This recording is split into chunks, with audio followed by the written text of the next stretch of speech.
Charles Guiteau's insane defense in court turned out to be a brutal forensic truth. I just shot him. The doctors killed him. James Garfield did not die from the gunshot wound. He was consumed by a prolonged necrotic process right in his sickbed. For 80 days, dirty, bare fingers, constantly probing the wound, turned the president's body into a massive hotbed of infection, rotting him from the inside out. James Abram Garfield was born in November 1831 in Orange Township, Ohio. He was the last U.S. president born in a log cabin. His father died when he was 18 months old, leaving the family in destitute poverty. He grew up sleeping on the dirt floor of a small shack in the wilderness. This harsh environment created a man of immense physical strength. Most children born into these conditions in the early 19th century were destined for a life of illiterate farming, if they survived childhood at all. But James Garfield possessed a hunger that terrified his mother. He didn't just want to survive, he wanted to consume the world. By the time he was a teenager, he was restless, aggressive, and incredibly strong. At 16, he ran away to work on the canals.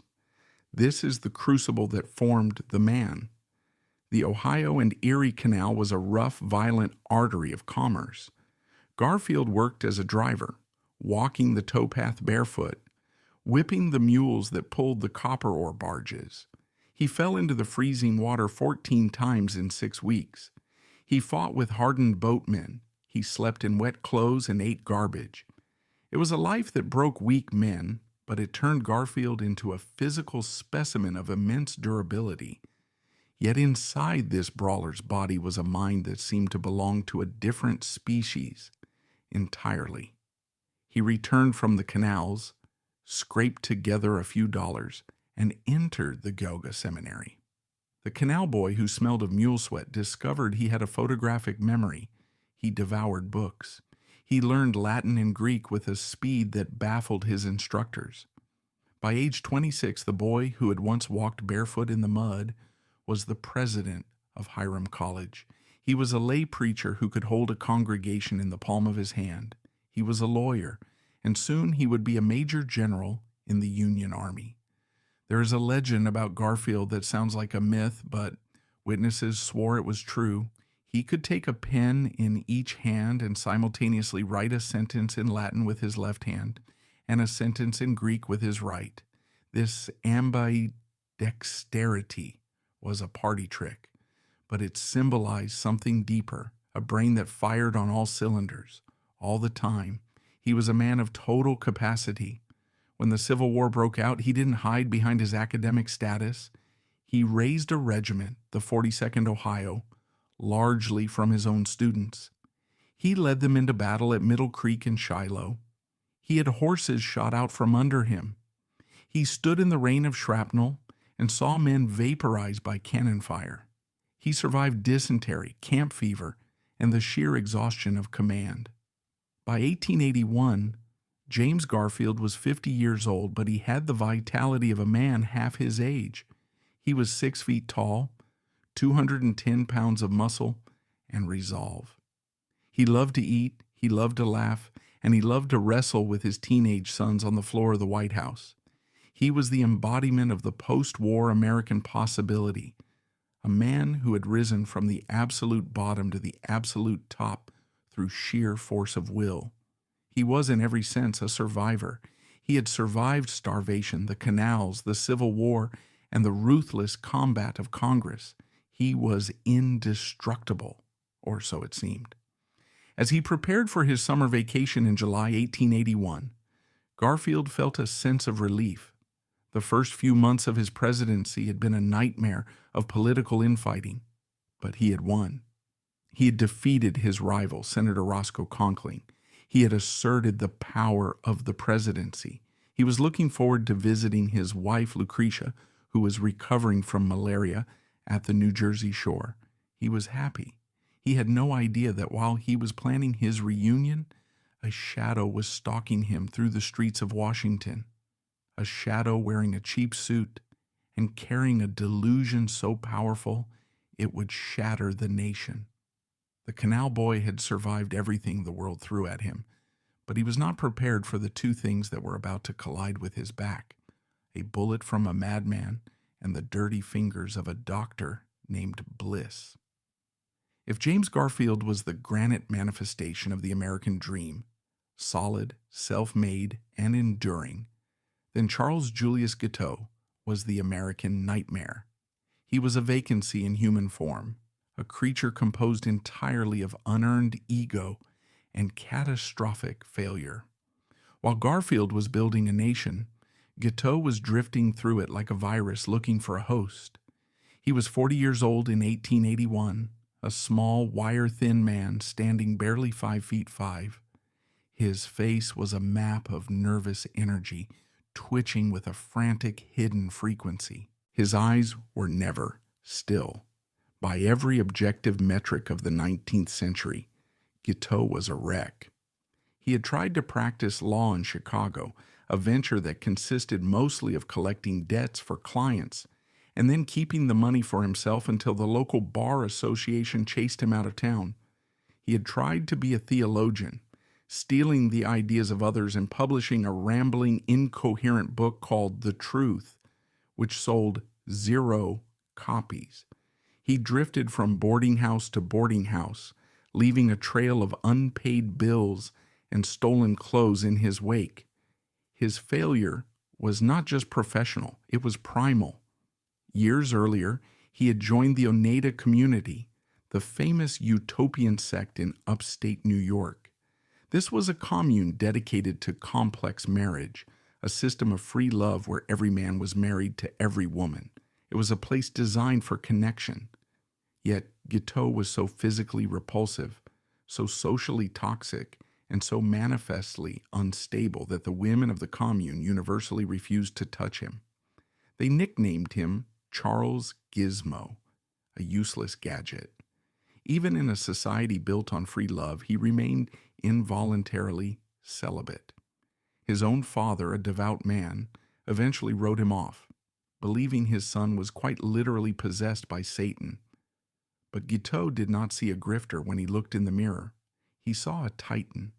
He suffered from a malignant, armor-plated narcissism that made him immune to reality. In his warped narrative, theft was merely aggressive business, and begging was the temporary embarrassment of a millionaire. He viewed himself not as a lunatic, but as a diplomat in waiting. This pathology found a fertile breeding ground in the Washington, D.C. of 1881. The capital was not the fortress of marble and security we know today. It was a swamp, a boom town of mud and ambition built on the spoils system. The federal government ran on a medieval loop of patronage. To the victor go the spoils. The moment a new president took office, the city was invaded by an army of office seekers. Men who had handed out flyers, men who had shouted at rallies, men who had simply voted. They all descended on the White House, demanding government salaries. They clogged the hallways, spitting tobacco juice on the carpets, sleeping in the corridors, and accosting cabinet members on the street. It was a chaotic bazaar of favors, and it was the only ecosystem where a parasite like Guiteau could thrive. Guiteau convinced himself that he was the architect of Garfield's victory. During the 1880 election, he had written a short, delusional speech titled Garfield Against Hancock. He had delivered it exactly once to a handful of confused pedestrians in a park who likely couldn't hear him over the traffic. But in the echo chamber of his mind, that single speech was the thunderclap that turned the tide of history. He believed he had made Garfield. Therefore, Garfield owed him, and the price was the consulship to Paris. He spoke no French, he had no diplomatic experience, he had never set foot in Europe, but he wanted the title, he wanted the status. He arrived in Washington on March 5th, 1881, the day after the inauguration, with no luggage and empty pockets, but walking with the swagger of a kingmaker. For the next 3 months, Guiteau haunted the executive mansion. Security was non-existent. The White House doors were open to the public. Guiteau would stroll in every morning, help himself to the free stationery in the waiting room, and write demanding letters to the president. "Mr. President," he would scrawl, "I will be at the White House this morning. I would like to see you about the Paris consulship." He treated the President of the United States not as a leader, but as a debtor who was late with a payment. He became a fixture of the lobby, a buzzing gnat that the administration couldn't quite swat away. He wore a suit that was shiny with grease and shoes that were falling apart, yet he moved through the halls of power as if he owned them. He ambushed the Secretary of State, James G. Blaine, on the street. He pestered the ushers. He slipped notes into the president's carriage. He was relentless, fueled by the terrifying energy of the desperate. The collision was inevitable. On May 14, 1881, Guiteau cornered Secretary Blaine in the hallway of the State Department. Blaine was a sharp-elbowed political brawler who had finally run out of patience. He turned on the little man and roared, "Never speak to me again about the Paris consulship as long as you live." For a rational man, this rejection would be the end. For Guiteau, it was an epiphany. He retreated to his vermin-infested boarding house, shivering in the dark. He did not blame his own incompetence. He did not blame Blaine. He blamed the president. A twisted narrative took root in his brain. Garfield was the problem. Garfield was ungrateful. Garfield was a traitor to the Republican Party. If Garfield were out of the way, Vice President Chester A. Arthur, a stalwart who loved the patronage system, would take over. And Arthur surely would recognize Guiteau's genius and hand him the keys to the Paris consulate. On a Wednesday night in June, the final gear clicked into place. Guiteau lay on his cot, staring at the ceiling, when a thought hit him with the force of a physical blow. He later described it as a flash.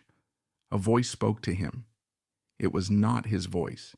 It was the voice of the deity. "Remove the president." He sat up. He tasted the word, remove.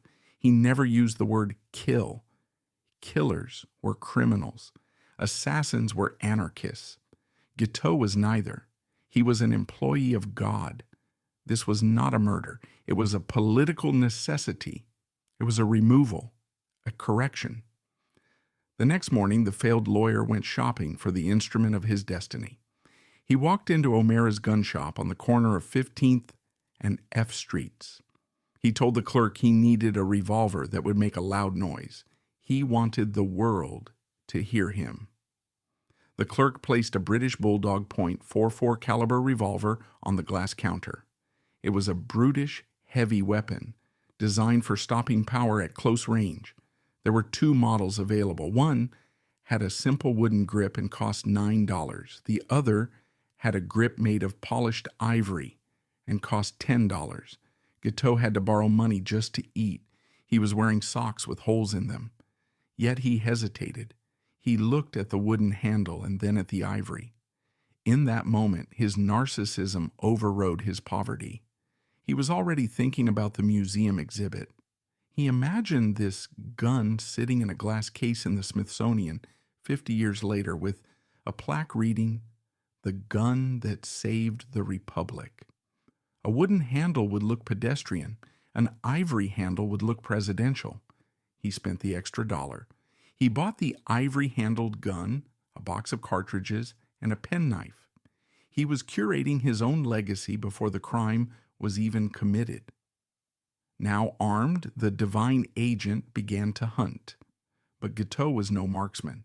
He took the Bulldog down to the muddy banks of the Potomac River to practice. The first time he pulled the trigger, the massive recoil nearly knocked him over. The noise terrified him. He was a man afraid of his own weapon, flinching with every shot, firing wildly into the saplings. But the voice in his head was louder than the gun. He stalked Garfield for weeks. He became a shadow in the president's periphery. On a Sunday morning in mid-June, He followed Garfield to the Vermont Avenue Christian Church. He stood in the open doorway, his hand sweating on the ivory grip in his pocket. He watched the president's broad back as he bowed in prayer. He had a clear shot, but Guiteau held his fire.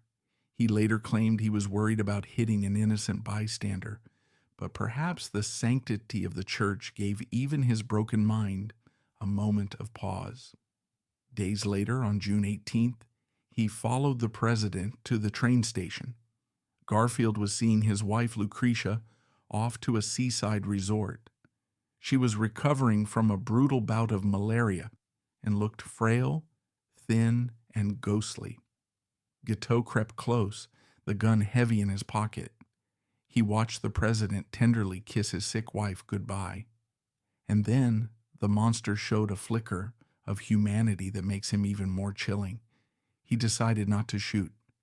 He looked at Mrs. Garfield's pale face and decided that killing her husband in front of her would be ungentlemanly. It might cause her to suffer a relapse. He tipped his hat and walked away. He was a murderer with a code of etiquette. He wanted to kill the president, but he didn't want to be rude about it. But the delay could not last. The pressure in Guiteau's mind was building to a breaking point. On July 1st, he sat on a bench in Lafayette Park, directly across from the White House, reading the morning newspaper. His eyes locked on a small notice in the Republican. The president was scheduled to leave for his summer vacation the next morning. He would be departing from the Baltimore and Potomac Railroad Station at 9:30 a.m. Guiteau folded the paper calmly. The waiting was over. The date was set. He went back to his boarding house and began to prepare his defense. He wrote a letter to the White House, a letter to the press, and a letter to General Sherman, the head of the Army, asking for protection from the mob until the public realized he was a hero. He placed the letters in his pocket. He checked the cylinder of the British Bulldog. He went to sleep early and slept soundly, the sleep of a man who believes he is doing God's work. The swamp had created him. The system had ignored him. And now Charles Guiteau was ready to make them all pay. Saturday, July 2nd, 1881, dawned hot and heavy over Washington, D.C. It was the 4th of July weekend, and the air was already thick with humidity in the anticipation of holiday release.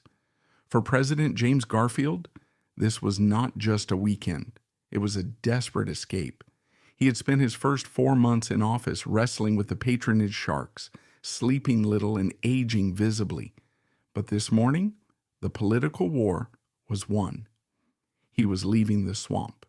He woke up in high spirits, eating a hearty breakfast with his sons, laughing and wrestling with them one last time before his trip. He was heading north to New England, to his class reunion at Williams College, and then to the Jersey Shore to hold his wife's hand. As his carriage trotted down Pennsylvania Avenue at 9 a.m., accompanied by Secretary of State James G. Blaine, the president was leaning out of the window, waving to passers-by. Blaine later recalled that he had never seen the president so boyishly happy.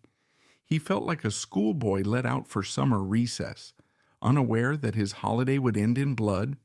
While the president was enjoying the morning sun, Charles Guiteau was already waiting in the shadows of the Baltimore and Potomac Railroad Station. The station, a red brick Gothic structure located on the National Mall, smelled of coal smoke and stale tobacco. Guiteau was eerily calm. He was not trembling. He had even stopped outside the station to have his boots shined, wanting to look presentable for the police.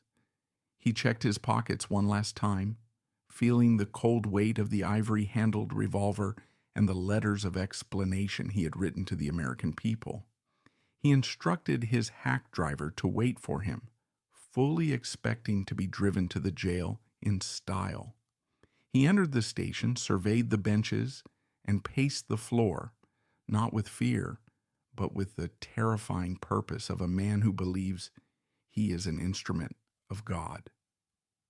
At 9:30 a.m., the presidential carriage arrived. Garfield and Blaine stepped onto the sidewalk. There were no bodyguards, no Secret Service agents forming a perimeter. In 1881, the president was viewed as the people's magistrate, and it was considered un-Republican to fence him off from the public. He walked unprotected, a massive target in a frock coat. They entered through the ladies' waiting room, a quieter side entrance with polished floors and high ceilings. Garfield was walking arm in arm with Blaine, deep in conversation, his head thrown back in laughter. He was halfway across the room when Guiteau stepped out from behind a wooden bench. Less than 6 feet away, Guiteau raised the British bulldog. He did not aim for the head or the heart. He simply pointed at the massive black shape of the president's back and squeezed the trigger. The first shot cracked through the air, deafening in the enclosed space, but it went wild, merely grazing Garfield's arm. The president spun around, the laughter dying on his lips.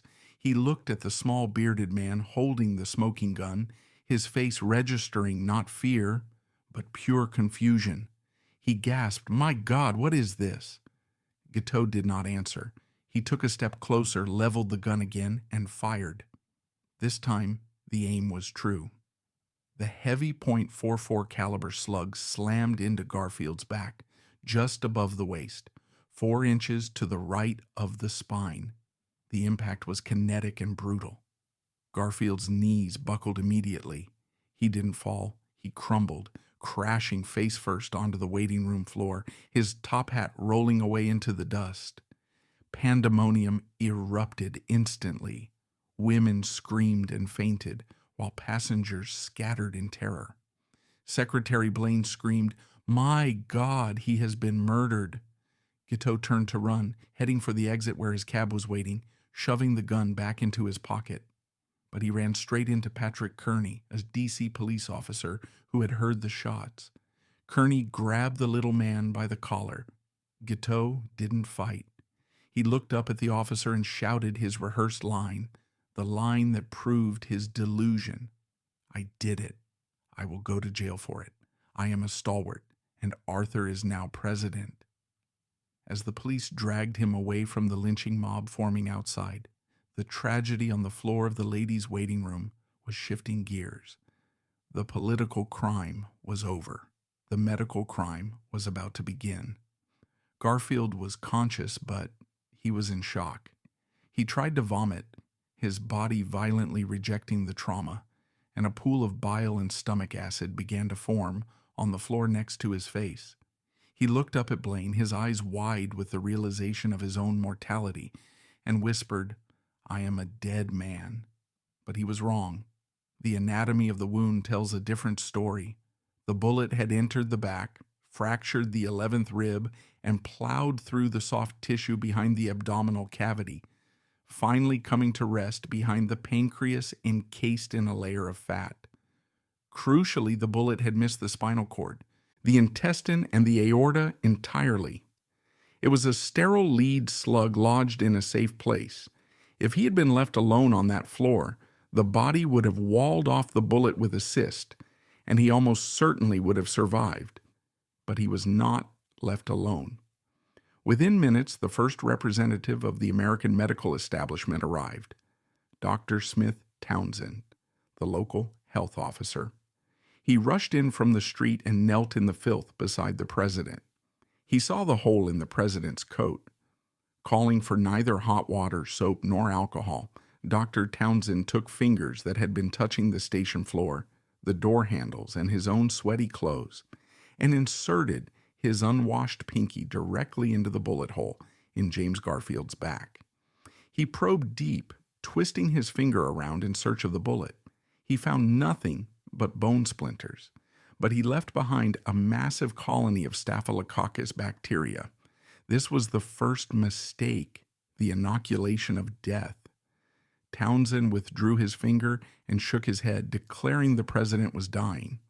He ordered stimulants, pouring brandy and aromatic spirits of ammonia down the throat of a vomiting man, nearly choking him. Then came the second mistake. The doctors decided they had to move him upstairs to a private room. Lacking a stretcher, Workmen grabbed a mattress from the sleeping quarters of the station staff. It was an old horsehair mattress, stained, dusty, and teeming with mites and microbes from years of use by sweaty railroad conductors. 12 men lifted the bleeding president and laid him directly onto this filth. They carried him up the narrow stairs, jostling his broken rib with every step. For the next hour, Garfield lay on that dirty mattress in a stiflingly hot room, surrounded by a dozen doctors who had rushed to the scene. Each one wanted to be part of history, and one by one, they took turns inserting their unwashed fingers and unsterilized probes into the wound, widening the channel and pushing the bacteria deeper. Finally, a decision was made to transport him back to the White House. The cobblestones of Pennsylvania Avenue were too rough for a carriage, so they commandeered a horse-drawn army ambulance. But even that was too bumpy. In a moment of touching but tragic devotion, a frantic crowd of citizens unhitched the horses. 50 men grabbed the wheels and the tongue of the wagon and pulled the president by hand, walking slowly, avoiding every pothole, weeping as they dragged their fallen leader back to his home. They carried him inside, up the grand staircase, and placed him in his bedroom. He was pale and in agony, but he was alive. His constitution was fighting hard. He looked at his doctors and asked, "What are my chances?" Dr. Townsend didn't know, but the man who claimed to know was already on his way. A carriage was racing through the streets of Washington, carrying Dr. Willard Bliss. He was coming to take charge, and he was bringing with him an ego that was far deadlier than Guiteau's bullet. The shooting was over. The execution was about to begin. The man who walked into the White House bedroom that afternoon was not merely a physician. He was a force of nature, and a malignant one at that. His name was D. Willard Bliss, and in a strange twist of fate, his first name was actually Doctor. His parents had named him Dr. Willard Bliss, as if fate had stamped his passport before he could even crawl. He was tall, silver-haired, immaculately dressed in a dark frock coat, and possessed a voice that rumbled with absolute, unshakable authority. Without asking to treat the president or waiting to be summoned, he simply arrived, walked past the bewildered staff, and declared himself the captain of the ship. Bliss was a creature of the Civil War. He had served as a field surgeon in the Union Army, running the Armory Square Hospital in D.C., where he had sawed off limbs by the hundreds amidst the mud and screaming of the war. In that chaotic crucible, speed was valued over cleanliness, and authority was valued over curiosity. Bliss had learned medicine in an era where a surgeon's status was measured by the stiffness of his coat. The stiffer it was with dried blood and pus, the more experienced the doctor. He was a man of the old guard, a stalwart in politics, and a stalwart in medicine, rigid, conservative, and deeply suspicious of change. The tragedy of 1881 is that James Garfield was shot at the precise moment when two eras of medicine were colliding. Across the Atlantic, the Scottish surgeon Joseph Lister had already proven that invisible microbes caused infection. Lister pleaded with doctors to sterilize their instruments, to spray carbolic acid in the operating room, to wash their hands. In Europe, Listerism was saving lives.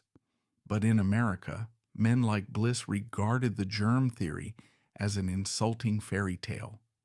They could not see germs, therefore germs did not exist. They believed that a gentleman's hands were naturally clean. To suggest that a doctor of high standing could kill his patient simply by touching him was considered a breach of etiquette. Bliss stood on the wrong side of history, and he stood there with his arms crossed. He believed in the doctrine of laudable pus. The medical establishment of the time taught that the thick, creamy discharge from a wound was a sign of a healthy immune response, a necessary stage of healing. They did not know it was actually the wreckage of white blood cells fighting a losing battle against massive bacterial invasion. Bliss was not just ignorant of the danger, he actively courted it. Upon entering the sick room, Bliss found the president in agony. The effects of the shock were wearing off, replaced by the searing pain of the broken rib and the internal tearing. A dozen other doctors were hovering, terrified of making a decision. Bliss pushed them aside. He approached the bedside. He did not look for a basin of water. He pulled a metal probe from his bag, a long, slender rod used to track bullet paths. He may have wiped it on a rag, or perhaps on his velvet lapel, but he certainly did not sterilize it. Bliss rolled the president onto his side. Garfield gritted his teeth. Bliss inserted the metal probe into the hole the bullet had made. He shoved it in, twisting it, trying to feel the lead. The probe hit an obstruction. Bliss pushed harder. Garfield cried out, his body seizing in pain. In this moment of brutal examination, Bliss made the diagnostic error that would doom the president. The bullet had actually traveled to the left, lodging safely behind the pancreas. But Bliss, perhaps misled by the way Garfield had turned when he was shot, became convinced that the bullet had traveled to the right, downward toward the liver. When his probe hit the shattered rib, he assumed he was feeling the track going right. He forced the instrument through healthy tissue, burrowing a new channel, a false passage, that ran nowhere near the bullet but opened up a pristine highway for infection deep into the president's pelvic basin. He withdrew the probe and made his pronouncement. "The ball is in the liver," he declared.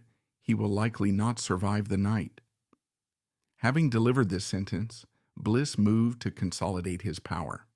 The president already had a personal physician, Dr. Jedediah Hyde Baxter. Baxter was a close friend of the Garfield family, a man who knew the president's body and history. When Baxter arrived at the White House, breathless and panicked, he rushed to the stairs. Bliss intercepted him at the top of the landing. The confrontation was short and brutal. Bliss blocked the way. He told Baxter that the president had personally put him, Bliss, in charge. This was a lie. Garfield was too drugged and in too much pain to choose anyone. But Bliss was an imposing figure, and Baxter was a gentleman. Bliss physically barred him from the room. The president's own doctor was sent away, never allowed to treat the patient he had sworn to protect. By the evening of July 3rd, Dr. Bliss had established a medical dictatorship. He dismissed the other attending physicians, keeping only a small circle of sycophants who wouldn't question his judgment. He set up a strict quarantine. No one was allowed in. He even restricted the First Lady's access to her husband. He controlled the bulletins to the press, painting a picture of his own heroic management, while the president lay sweating in a bed that was rapidly becoming a biohazard. The atmosphere in the White House began to change. The windows were open to the swampy heat of the Potomac. The room was dark, heavy with the smell of blood and brandy. Bliss instituted a regimen of heavy dosing with morphine and quinine. The morphine dulled the pain, but it also paralyzed the president's bowels, which were already in shock. The quinine was for malaria, a disease Garfield didn't have, but Bliss administered it anyway because it was what he knew. As the first week passed, the president did not die, as Bliss had predicted. The man of iron was fighting back. His temperature fluctuated. He was lucid. He cracked jokes with the nurses. But deep inside his back, in the tunnel created by the unwashed fingers of Dr. Townsend and the unwashed probe of Dr. Bliss, the Staphylococcus bacteria were multiplying. They were feeding on the blood and the bruised tissue, building an army that would soon overwhelm the strongest constitution in America. Bliss looked at the wound. It was beginning to ooze. He nodded with satisfaction. Laudable pus, he told the press. He thought he was seeing healing. He was actually watching the president begin to rot. The medical crime had been committed. Now the cover-up and the slow torture would begin. The White House was no longer a seat of government. It was a torture chamber run by a man who believed he could do no wrong. If the shooting was a moment of chaotic violence, the treatment that followed was a slow, organized torture. By the second week of July, the White House had transformed into a grim hospital ward. The windows were draped with heavy curtains to dampen the noise of the carriages on Pennsylvania Avenue, creating a stifling twilight atmosphere where time seemed to bleed together. In the center of this gloom lay the president, a man of immense vitality who was being systematically dismantled by the very people sworn to save him. The horror of James Garfield's summer was not just the pain, it was the routine of it. Under the direction of Dr. Bliss, a twice-daily ritual was established. They called it dressing the wound. In reality, it was a biological assault. Every morning and every evening, Bliss and his assistants would approach the bedside. With unscrubbed hands and unboiled instruments, they simply pulled back the sheets to expose the angry, red hole in the president's back and began their work. Bliss was obsessed with keeping the wound open. He believed that if the hole healed over, the bad humors would be trapped inside. So twice a day he would force a catheter, a hard rubber tube, into the bullet track. When the catheter wouldn't go deep enough to satisfy him, he would use his fingers. He would push, twist, and gouge, breaking through the delicate granulating tissue that the body was desperately trying to form to close the wound. Garfield, a man who had endured the carnage of the Civil War without flinching, would grip the sides of the mattress until his knuckles turned white. He would bite down on a towel to keep from screaming, sweat pouring off his forehead. He described the sensation as a tiger clawing at his vitals. Yet Bliss persisted, convinced that this brutality was necessary to drain the laudable pus. But the pus was not laudable. It was the byproduct of a losing war. Inside the president's body, the Staphylococcus bacteria introduced by the unwashed fingers were feasting. They had colonized the false passage, the tunnel Bliss had accidentally bored into the healthy tissue on the right side of the body. This tunnel was now a festering canal, 4 inches deep and growing longer every day. It was a dead-end street filled with blood, necrotic flesh, and millions of bacteria. It was a poison factory, and every time Bliss squeezed the wound to drain it, he was inadvertently forcing some of that poison back into the president's bloodstream. To legitimize his regime, Bliss allowed 2 other prominent surgeons to consult, Dr. D. Hayes Agnew and Dr. Frank Hamilton. These were men of high reputation, the titans of American surgery. The public hoped they would bring reason to the sick room. Instead, they brought capitulation. When Agnew and Hamilton arrived, they did not challenge Bliss. They deferred to him. They, too, poked their unwashed fingers into the wound. They, too, felt the resistance of the false passage and agreed with Bliss's erroneous conclusion that the bullet was lodged on the right side. They signed off on his treatment plan. It was a conspiracy of politeness. No one wanted to insult the chief surgeon by suggesting he wash his hands or that his diagnosis was wrong. They chose professional etiquette over the president's life. By late July, the consequences of this malpractice became visible. The president began to shake. These were not simple shivers. They were violent rigors that rattled the heavy bed frame. His temperature spiked to 104 degrees. He was drenched in sweat, then freezing cold. To a modern medical student, or even a European doctor of that era, the diagnosis was screamingly obvious: septicemia, blood poisoning. The infection was spreading from the abscess in his back into his circulatory system. The president was rotting from the inside out, but Bliss refused to see it. He diagnosed the fever as malarial. He claimed it was the bad air of the Potomac swamp affecting the president. So instead of draining the infection or cleaning the wound, he prescribed massive doses of quinine. The bitter drug did nothing for the sepsis, but it wreaked havoc on Garfield's digestive system. It caused nausea, ringing in the ears, and terrible abdominal cramping. They were poisoning a man who was already fighting a lethal infection.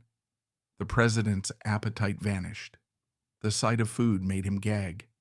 The man who had loved hefty meals of steak and potatoes now turned his head away from broth. His weight began to plummet. The layers of fat and muscle that had protected him were melting away, consumed by the metabolic furnace of the fever. Yet, amidst this physical degradation, Garfield's mind remained tragically clear. He knew he was fading. He began to ask the doctors pointed questions they couldn't answer. "Why does the wound not heal?" he whispered. "Why am I so weak?" Bliss would pat his hand and offer platitudes, telling him he was improving splendidly. It was a gaslighting of the highest order. The president lay in his own sweat, smelling the sweet, rotting odor of his own infection, a scent that was beginning to permeate the room, while his doctors smiled and told him he was getting better. The turning point into absolute horror came when the stomach finally rebelled. The constant vomiting meant Garfield could no longer keep down water or medicine. He was dehydrating.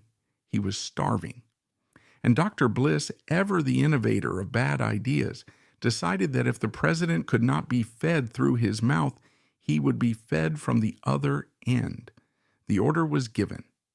The torture was about to move from the wound in his back to a final humiliating assault on his dignity.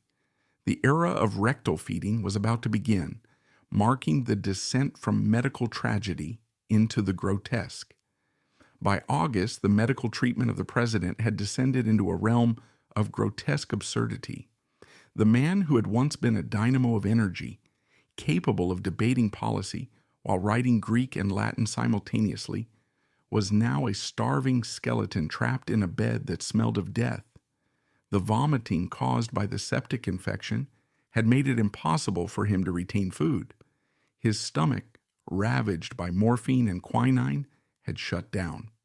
But rather than addressing the root cause, the rotting hole in his back, Dr. Bliss decided to bypass the stomach entirely. He ordered a regimen of rectal alimentation. It was a polite medical term for a barbaric procedure. Every 4 hours, day and night, the doctors would roll the president onto his side and force a heavy rubber tube into his rectum. Through this tube, they injected a thick, warm slurry of beef bouillon, egg yolks, milk, and whiskey. Bliss believed, against all physiological logic, that the lower intestine could digest this complex mixture and absorb the nutrients. He was wrong. The colon is designed to absorb water, not steak and eggs. The result was not nourishment, it was torture. The mixture sat in the president's bowel, fermenting and putrefying in the summer heat.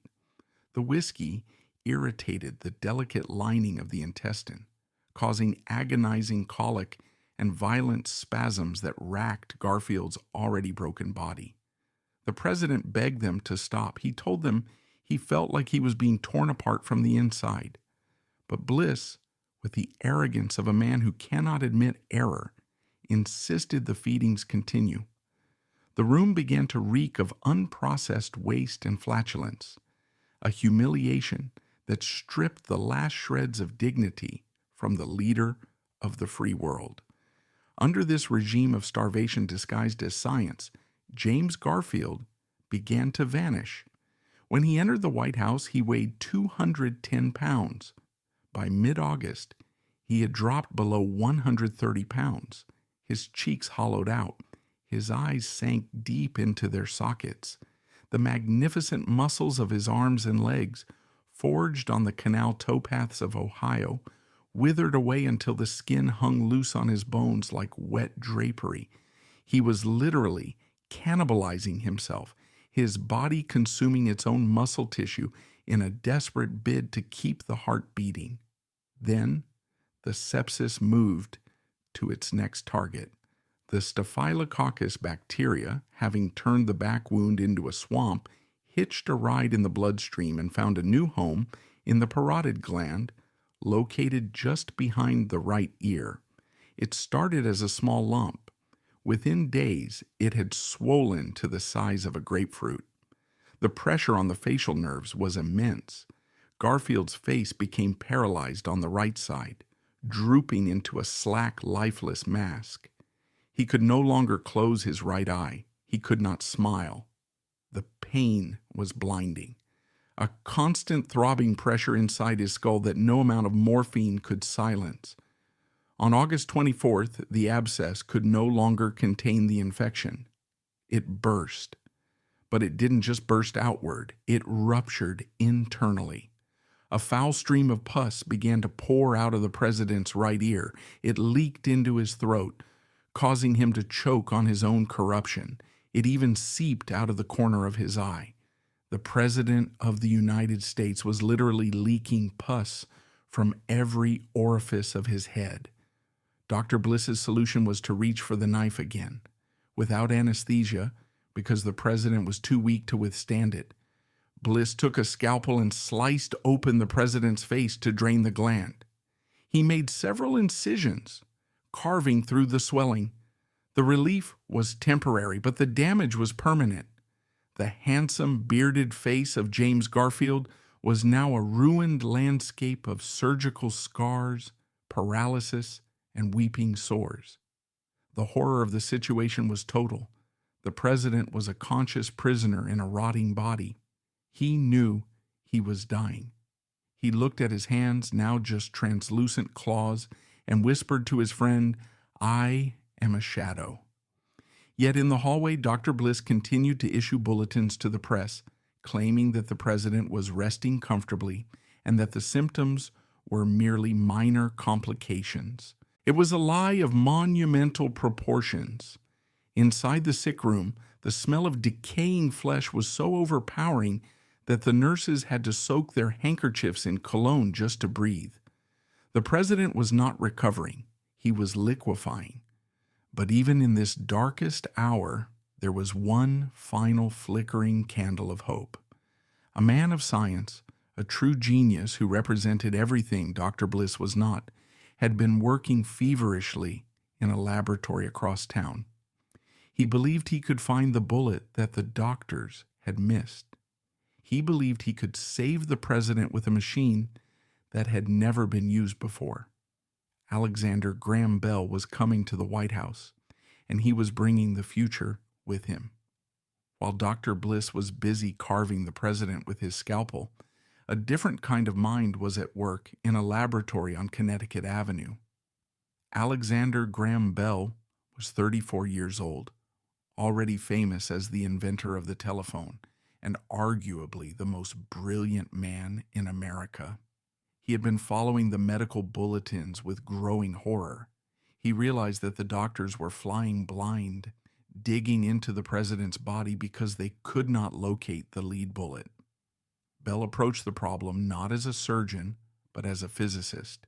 He didn't need to cut flesh. He needed to detect metal. He threw himself into a frenzy of invention. Working day and night with his assistant, Charles Guiteau, Bell developed a device he called the induction balance. It was a crude, terrifyingly complex contraption consisting of batteries, condensers, coils of wire, and a telephone receiver. The theory was elegant. If the two coils were balanced perfectly, the telephone receiver would be silent. But if a metallic object, like a lead bullet, entered the field of the coils, it would disturb the balance, causing the receiver to emit a humming sound. It was the world's first metal detector, built specifically to save the life of James Garfield.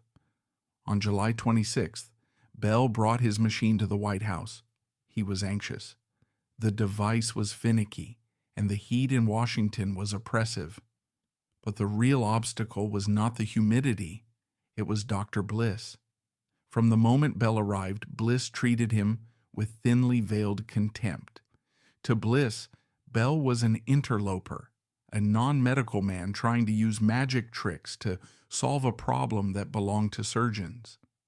Bliss reluctantly allowed Bell into the sick room, but imposed strict conditions.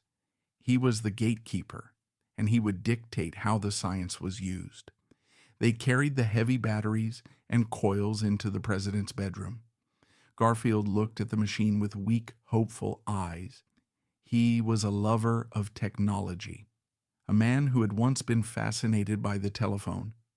He whispered to Bell, "Thank you so much for the trouble you have taken." Bell, moved to tears by the president's gaunt appearance, adjusted his headset. He began to sweep the wooden paddle over the president's body. Almost immediately, he heard a faint hum. He moved it again, a hum. He moved it to a different spot, another hum. The machine was signaling metal everywhere. Bell was baffled. He checked his connections. He retuned the coils. He tried again. The result was a confusing cacophony of static. The device seemed to be failing. Bliss watched with crossed arms, a smirk playing on his lips. He had expected this failure. What neither man realized, and what Bliss certainly didn't care to investigate, was that they were fighting an invisible enemy beneath the sheets. In a tragic twist of modernization, the White House had recently purchased a new mattress for the president. Unlike the old straw or horsehair beds of the past, this was a luxury coil spring mattress supported by a grid of steel wires. Bell's sensitive machine wasn't detecting the bullet. It was detecting the bed itself. The steel springs were overwhelming the sensor. If Bliss had simply allowed the president to be moved to a canvas cot or even placed on the floor, the device would have worked perfectly. But Bliss did not suggest it, and Bell, unaware of the mattress's construction, left the White House in humiliation, believing his invention was a failure. But Bell was not a man to give up. He went back to his lab, barely sleeping. He tweaked the sensitivity. He tested it on Civil War veterans who still carried bullets in their bodies, and it worked flawlessly. Convinced he could still save the president, he returned to the White House on August 1st for a second attempt. This time, the sabotage was deliberate. Bell pleaded with Bliss to let him scan the entire torso. He wanted to sweep the left side of the president's back, where the autopsy would later prove the bullet was hiding. But Dr. Bliss refused.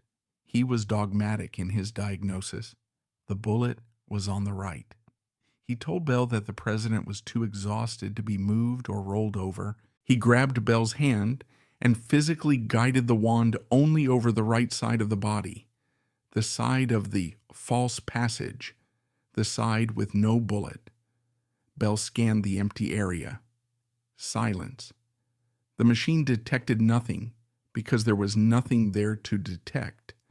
Bliss seized upon this silence as vindication. He announced that the bullet was buried so deep in the liver that it was beyond reach, and therefore no further surgery should be attempted to retrieve it. He ushered Bell out of the room, dismissing the greatest inventor of the age like a naughty schoolboy. Bell returned to his lab, crushed. He wrote in his diary about his deep sense of failure. He didn't know that his machine had worked perfectly. He didn't know that the only thing blocking the signal was the ego of the attending physician. The induction balance was packed away, and with it, the last scientific hope for James Garfield. The doctors had rejected the future. Now they were left with the ancient, rotting past. The president was alone again with the knife.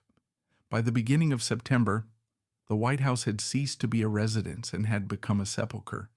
The heat of the Washington summer had not broken, hanging over the Potomac swamp like a wet wool blanket. Inside the executive mansion, the air was heavy with the smell of antiseptics, stale bedding, and the unmistakable sweet rotting odor of gangrene. The president was no longer fighting for his life. He was enduring his death. He was a skeleton wrapped in skin, weighing barely 130 pounds. His face a ravaged mask of scars and paralysis. But his mind, cruel in its clarity, remained intact. He knew he was trapped. On September 5th, James Garfield made one final desperate exertion of will. He looked at Dr. Bliss, who was still issuing optimistic lies to the press, and whispered a command that could not be ignored. "I must get out of this heat," he gasped. "The sea. Take me to the sea." He wanted to go to Elberon, New Jersey, a quiet resort town where the Atlantic breeze might blow away the smell of his own decay. The doctors protested, citing his fragility, but the president was adamant. It was the plea of a dying man who wanted to see the sky one last time. What followed was a logistical miracle born of national devotion. The Pennsylvania Railroad Company mobilized an army of workers. In less than 24 hours, 2,000 men worked through the night, swinging sledgehammers by torchlight to build a specialized spur line. They laid tracks that branched off the main line in Elberon and ran directly down the street, across the lawns of the luxury cottages, right up to the front door of the Franklin cottage where the president would stay. They were building a railroad to a deathbed. On the morning of September 6th, the transfer began. It was a scene of haunting solemnity. The president was carried out of the White House on a stretcher. He was so light that the bearers barely felt his weight. They loaded him onto a specially modified train car where the seats had been removed and a bed suspended from the ceiling by heavy rubber straps, designed to absorb the shock of the steel wheels. As the train prepared to leave the station, the engineers realized that the noise of the steam engine chugging might distress the president. In a spontaneous act of reverence, the engine was uncoupled. Hundreds of silent citizens, men in suits, laborers in overalls, soldiers in uniform, stepped forward. They placed their hands on the back of the train car. In total silence, without a whistle or a shout, the crowd pushed the president's train out of the station and onto the main line, moving the heavy iron beast with nothing but muscle and grief until the engine could safely reattach far outside the city. The journey north was a race against the sun. The train thundered through the countryside at nearly 60 miles per hour, a terrifying speed for the time because Dr. Bliss believed the rushing air would help the president breathe. Crowds lined the tracks in Maryland, Delaware, and Pennsylvania. They did not cheer. As the train passed, men removed their hats and women wept into their aprons. It was a rolling funeral for a man who was not yet dead. Inside the car, Garfield lay with his eyes closed, the vibrations dampened by the rubber straps drifting in and out of consciousness. They arrived in Elberon in the late afternoon. The train rolled onto the hastily built spur line, the wheels screeching softly as they crossed the manicured lawns of the seaside resort. The car stopped mere feet from the porch of the Franklin cottage. The president was carried inside and placed in a bed positioned in front of a massive bay window. For a brief, heartbreaking moment, it seemed to work. Garfield opened his eyes. He saw the Atlantic Ocean, gray and vast, stretching out to the horizon. He smelled the salt air. A faint smile touched the unparalyzed side of his face. "This is good," he whispered. "I am myself again." For 2 days, there was a cruel surge of hope. The president sat up. He asked for food. The sea breeze seemed to have done what Dr. Bliss's knives could not. But it was the Lazarian rally, the final sudden burst of energy that often precedes the end. The sepsis was too deep. The canal of death in his back had not vanished.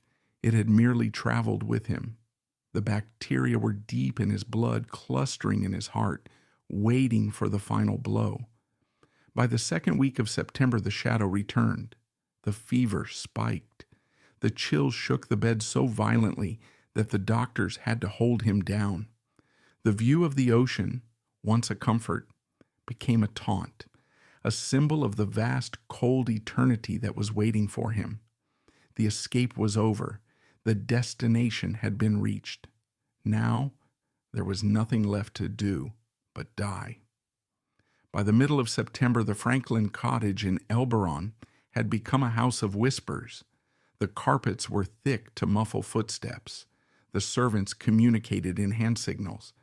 The only sound that could not be silenced was the rhythmic, indifferent crashing of the Atlantic waves against the shore just a few hundred feet away. Inside the master bedroom, the man who had been the strongest president since Washington was reduced to a husk of skin and bone, weighing barely 120 pounds. He was no longer James Garfield, the scholar general. He was a biological ruin, a testament to 80 days of medical malpractice. The end did not come with the gradual fading of the light, as the poets might describe. It came with the violent mechanical breakdown of a machine that had been pushed past its breaking point. The sepsis had done its work. The Staphylococcus bacteria had not just poisoned his blood, they had weakened the structural integrity of his circulatory system. Deep inside his torso, near the site of the infection, the wall of the splenic artery, a major vessel supplying blood to the spleen, had been eaten away. It was ballooning out, forming a massive aneurysm, a ticking time bomb of blood waiting to burst. September 19th, 1881, began as a day of eerie calm. The president was lucid, but weak. He asked for a mirror. When he saw his own reflection, the sunken eyes, the gray skin, the beard matted with sweat, he did not weep. He simply handed the glass back to the nurse and said, "It is strange." He knew he was looking at a ghost. As the sun set, casting long purple shadows across the ocean, a chill wind picked up. The doctors lit the gas lamps, casting flickering shadows on the walls. General David Swaim, Garfield's chief of staff and closest friend, took the night watch. He sat by the bedside, watching the chest of his commander rise and fall in shallow, ragged breaths. Dr. Bliss, exhausted and perhaps sensing the futility of his own arrogance, had retired to his room. At 10:10 p.m., the president woke with a start. His eyes were wide, filled with a sudden, terrifying clarity. He clutched his chest. The aneurysm had ruptured. "Oh, Swaim," he cried out, his voice thin but frantic. "There is a terrible pain here." He pressed his skeletal hand over his heart. "Oh, Swaim, can't you stop this?" It was the final plea of a man who had trusted his friends to save him and who had been betrayed by their incompetence. Swaim jumped up and called for the doctors. Bliss rushed in, wearing his nightclothes. He took one look at the president and froze. For the first time in 80 days, the arrogance vanished from Dr. Bliss's face, replaced by the cold realization of defeat. The president's face had turned a ghastly gray. His pulse was fluttering like a dying bird, thready and impossibly fast. The internal hemorrhage was massive. The blood that should have been keeping him alive was pouring into his abdominal cavity, drowning him from the inside. Garfield looked at Bliss. He gasped for air, his chest heaving. "Doctor," he whispered, "am I dying?" Bliss, the man who had lied to the press, lied to the public, and lied to his patient for 3 months, finally told the truth. "Dear Mr. President," he said softly, "you are very near the end." Garfield closed his eyes. There was no struggle, nor any final prayer, only one long, shuddering exhale. At 10:35 p.m., the heart of James Abram Garfield stopped beating. The canal boy, the professor, the general, the president, he was gone. The silence in the room was absolute, broken only by the sobbing of his wife Lucretia, who buried her face in the chest of the corpse. Dr. Bliss reached over and stopped the clock on the mantelpiece. He then walked to the window and signaled to the reporter waiting on the lawn. Within minutes, the telegraph lines began to hum. The message went out to New York, to Chicago, to San Francisco. The president is dead. Across the nation, church bells began to toll. In the deep night, citizens woke up to the sound of mourning. The long agony, as the newspapers called it, was over. But for the doctors, the reckoning was just beginning. The body was transported back to Washington, D.C., not for a state funeral, but for the final reckoning, the autopsy. This was the moment Dr. Bliss had been dreading. For 80 days, he had staked his reputation on a single diagnosis, that the bullet was buried in the liver on the right side. He had tortured the president based on this one assumption. Now the knife would reveal the truth. On the afternoon of September 20th, 1881, a group of somber men gathered in a makeshift operating room in Franklin Cottage. The air was thick with the scent of formaldehyde and the unspoken tension of a courtroom verdict. Dr. D.S. Lamb, a pathologist from the Army Medical Museum, stood over the emaciated corpse of the president. Watching him like a hawk was Dr. D. Willard Bliss. For 80 days, Bliss had staked his reputation on a single, unwavering diagnosis. The bullet was buried in the liver on the right side of the body. He had directed every probe, every incision, and every treatment based on this certainty. Now, the knife would reveal the truth. Dr. Lamb made the incision. He opened the chest and abdominal cavity. The first thing the doctors noticed was the liver. It was pristine. There was no bullet. There was no damage. Bliss's face went pale. The organ he had insisted was the seat of the injury was untouched. Then they looked at the track of the wound. What they found was a horror show of medical incompetence. Running along the right side of the spine, downward toward the pelvis, was a massive, pus-filled channel, a sinus tract nearly 20 inches long. It was a tunnel of rotting flesh filled with bone fragments and gallons of sepsis. But here is the tragedy. This tunnel did not align with the bullet hole. It was a false passage. It was the channel created by Dr. Bliss's metal probe and Dr. Townsend's unwashed finger on the very first day. The infection that killed the president lived entirely in this man-made canal. Finally, after searching for nearly an hour, Dr. Lamb found the bullet. It was hiding on the left side of the body, completely the opposite of where Bliss had insisted. It lay harmlessly behind the pancreas, encased in a tough cyst of scar tissue. The body had done its job. It had walled off the intruder. The bullet itself was sterile and inert. If the doctors had simply washed the wound, put a bandage on it, and left the president alone, James Garfield would have recovered in a few weeks. He died not from the assassination attempt, but from the medical attempt. The autopsy report was a death sentence for Dr. Bliss's career. The medical community was aghast. The New York Medical Record published a scathing editorial, stating that the president has been the victim of a systemic poisoning. The public turned on the chief surgeon. Bliss spent the rest of his life trying to defend his actions, writing papers and giving interviews. But he died a pariah, remembered only as the man whose arrogance killed a president. But there was one man who felt vindicated by the autopsy, Charles Guiteau.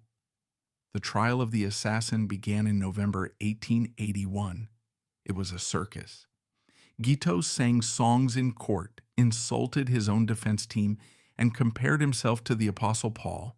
He became a celebrity, signing autographs for the spectators. But his defense strategy was shockingly lucid.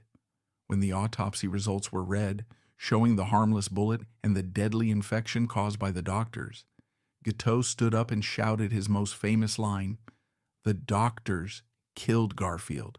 I just shot him." Legally, it didn't matter. Under the law of 1881, if you start the chain of events that leads to a death, you are guilty of murder. The jury deliberated for only an hour. Guilty. Guiteau was sentenced to hang. On June 30th, 1882, Charles Guiteau walked up the scaffold in Washington, D.C.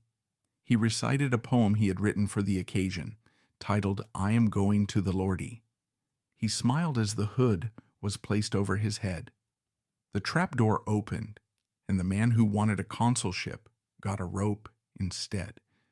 His brain was removed, preserved in a jar, and sits today in a museum in Philadelphia, a physical remnant of a twisted mind.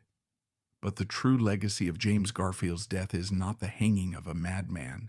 It is the revolution of a profession.